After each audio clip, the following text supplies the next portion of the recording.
Assalamualaikum warahmatullahi wabarakatuh. Bertemu lagi dengan Ustazah di kelas geografi. Di video kali ini kita akan membahas tentang interaksi desa kota.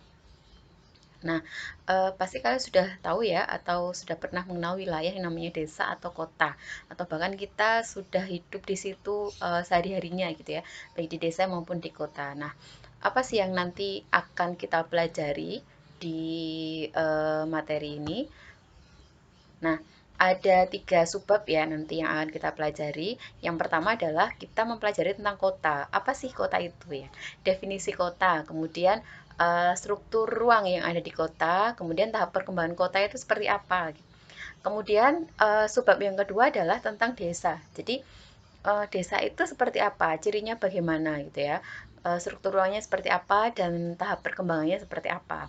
Kemudian yang ketiga, kita akan belajar interaksi. Ternyata antara desa dan kota itu saling berinteraksi. Bagaimana interaksinya? Nanti kita akan belajar di subbab interaksi desa kota. Selanjutnya eh, di sini ya di slide Ustazah ada dua gambar. Di bawahnya itu ada tulisannya kota, yang satunya desa. Nah, kalau kita lihat dari gambar tersebut ya, memang ada perbedaan antara kota dan desa. Di gambar kota, ini gambar citra satelit yang Ustazah capture dari Google Earth. Yang gambar kota, kalau dilihat dari sisi fisiknya, ada sejumlah perbedaan dengan yang ada di desa. Yang pertama, dari jumlah bangunan. Kota itu ternyata dia lebih padat bangunannya.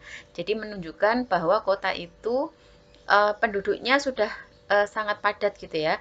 Bahkan di sini nyaris tidak ada tanah yang tersisa gitu. Semua tanah terbangun gitu ya. Yang kedua adalah jaringan jalan. Ya, jaringan jalan di sini lebih kompleks. Di kota jaringan jalannya lebih kompleks. Apa namanya? Sedangkan di desa, kalau kita lihat jaringan jalannya belum begitu kompleks karena penduduknya juga sedikit ya, yang lainnya itu masih tanah terbuka atau tanah pertanian gitu ya. Atau kalau di sini bukit-bukit. Ini kebetulan yang Ustazah ambil adalah wilayah Kars atau daerah Kars. Jadi masih ada bukit-bukit Kars di sini yang kosong, yang dia tidak ada bangunannya atau tidak ditinggali gitu ya. Kemudian yang menjadi tempat permukiman di sini adalah wilayah yang lebih datar. Terus ada jaringan jalan, tapi dia tidak kompleks. Jaringan jalannya lebih sederhana dan hanya menghubungkan kelompok permukiman satu dengan kelompok permukiman yang lain. Kemudian yang kedua, di kota itu ada gedung-gedung yang tinggi. Jadi di sepanjang jalan ini itu ada gedung-gedung tinggi gitu ya. Entah itu perkantoran atau yang lain ya, atau pusat perdagangan itu ada di sini. Sementara yang di desa itu tidak ada gitu ya. Hampir semuanya itu homogen. Bentuknya itu homogen gitu. Kalau yang di perkotaan dia lebih kompleks lagi, lebih heterogen lagi. Nah, dari sisi itu dari sisi fisik ya, kalau kita lihat dari sisi fisiknya. Kemudian kalau dari sisi sosial, kota itu dia mata pencariannya yang ada di kota itu lebih kompleks ya, lebih heterogen. Eh, ada macam-macam gitu ya. Sedangkan kalau di desa itu hampir sebagian besar homogen, yaitu sebagai petani karena kita wilayahnya agraris. Kalau misalnya dekat dengan laut ya dia nelayan, kok sebagian besar nelayan gitu ya untuk yang di desa. Kemudian dari sisi religiusitas atau kepercayaan di kota itu lebih kompleks. Jadi agamanya bisa macam-macam, sedangkan di desa itu biasanya sama, semua penduduk desa itu sebagian besar menganut agama yang sama. Kemudian dari sisi kegotong royongan, ya kalau di desa itu sangat kuat sekali ya, bahkan sering ya ada orang rumah bangun rumah gitu ya, warganya sambatan kalau dalam bahasa Jawa itu ya, sambatan dan nggak apa namanya eh, mereka senang gitu ya, hari Ahad ketika nggak kerja sambatan gitu. Sementara kalau di kota enggak, jadi budaya untuk gotong royongnya itu semakin lama semakin terkikis. Kemudian ada lagi istilah kalau di sosiologi ya, ada Gemeinschaft dan Gesellschaft. Kalau Gemeinschaft itu yang tadi ya, adat istiadatnya masih kuat, kegotong royongannya masih kuat, sedangkan Gesellschaft itu dia lebih individualis. Nah, itu yang mencirikan masyarakat kota, itu lebih individualis. Oke, sekarang lanjut tahap perkembangan kota. Nah, nanti Ustazah di sini akan menjelaskan Ada dua tahap perkembangan kota. Yang pertama menurut Lewis Mumford, nanti yang kedua menurut Griffith Taylor. Untuk tahap perkembangan kota, menurut Lewis Mumford, ada 6 tahap perkembangan ya. Yang pertama adalah tahap eopolis. Tahap eopolis ini adalah desa yang kehidupannya berbasis pada sektor agraris. Jadi wilayah yang masih dia awalnya desa gitu.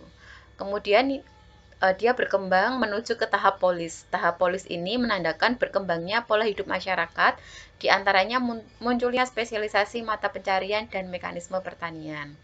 Jadi kalau yang di sini semuanya seragam, menuju ke polis, dia mulai muncul spesialisasi mata pencarian, gitu ya. Jadi ada ahli-ahlinya begitu. Kemudian setelah tahap polis, berkembang lagi ke tahap metropolis. Tahap metropolis itu adalah kota yang berfungsi sebagai ibu kota negara atau wilayah kekuasaan dan merupakan fase puncak dari perkembangan kota. Ya kalau kita mau lihat ya, kota metropolis itu lihat aja Jakarta gitu ya, atau Medan, atau Surabaya, atau mana itu Makassar. Itu adalah contoh dari kota metropolis ya. Dan mereka itu adalah kota yang sudah sampai tahap puncak perkembangan.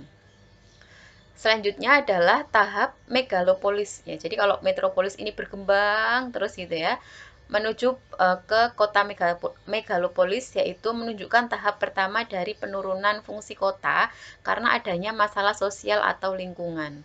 Jadi ibaratnya ya, fase puncaknya itu metropolis, tapi kalau dia berkembang terus jadinya tidak baik gitu ya. Jadi fase megalopolis. Jadi apa namanya, lingkungannya sudah mulai turun kualitasnya, kemudian dari sisi sosial juga ada permasalahan gitu. Tahap selanjutnya adalah tiranopolis. Jadi kalau yang megapolis ini terus berkembang terus, dia menuju ke tiranopolis. Tiranopolis itu menunjukkan memburuknya situasi politik dengan kekacauan di mana-mana, gitu ya. Jadi apa namanya, sudah semakin rusak gitu ya. Kemudian tahap yang terakhir dari perkembangan kota adalah nekropolis, yaitu kematian sebuah kota. Jadi warganya sudah tidak mau lagi tinggal di situ karena lingkungannya sudah rusak, kemudian lingkungan sosial juga sudah tidak baik gitu ya, sehingga banyak warga yang akhirnya dia meninggalkan kota tersebut gitu. Nah, itu tadi perkembangan kota menurut Lewis Mumford. Selanjutnya, tahap perkembangan kota menurut Griffith Taylor. Beda dengan Lewis Mumford ya, Griffith Taylor apa namanya mengemukakan bahwa perkembangan kota itu ada 4.